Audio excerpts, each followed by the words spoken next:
Hello, this lesson is on water's properties. So before we start talking about solutions and how to make a solution, we need to talk about some of the properties of water because water is going to be what's mainly used to make our solution. So liquid water we know is a polar molecule, has a bent shape like this. So polar, you have a positive end up here, you have a negative end down here. It's bent, so its bond angles are at that certain degree. You do have a region around the oxygen, which is the slightly negative charge here, and then around your hydrogens you have that slightly positive charge. So you can see the polarity here in this image.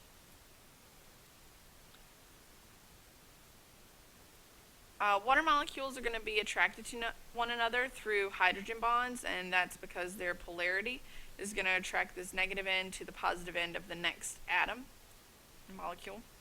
These hydrogen bonds result in some unique properties that water has, one of them being a high surface tension, low vapor pressure, and high specific heat capacity. They also have a high heat of vaporization.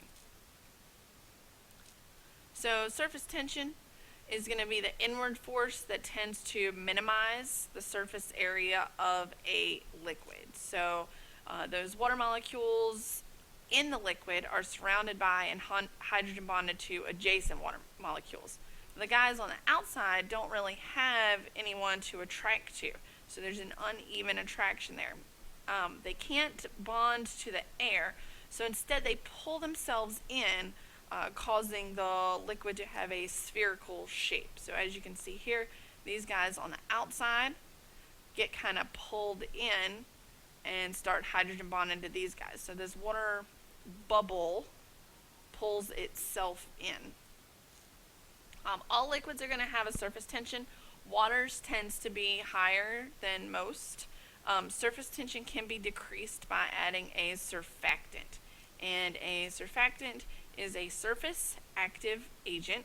It's basically a soap or detergent. So when you're doing laundry, or washing dishes, you just need a little bit of soap to break that surface tension, and the water is what's actually doing the cleaning, not the soap. The soap is breaking the surface tension of the water so that the water molecules can get through your clothes or onto your dishes and remove whatever needs to be removed.